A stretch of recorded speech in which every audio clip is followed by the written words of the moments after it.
are you able to cloth diaper with the umbilical cord with a Prefold diaper? You are, so we wanted to give you a quick demo. This baby has a little visual umbilical cord to help us out. So first step is to adjust your cover. This is the rise right here, which is how high up it goes on baby's belly.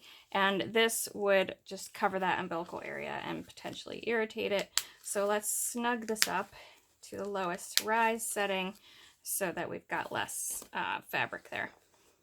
Second, take our Prefold, and you can adjust the Prefold to fit in the diaper however you need to, and often with a newborn you're going to have extra fabric, so you're going to fold it. So you can put that fold in the front, or you could put it in the back.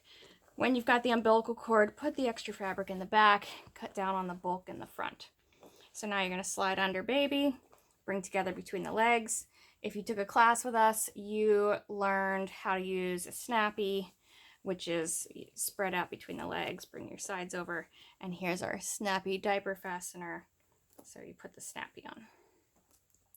This obviously creates a lot of tension in this area, so we just skip the snappy until the umbilical cord is gone. So bring together between the legs and just fasten your diaper. And you're going to fasten it loose.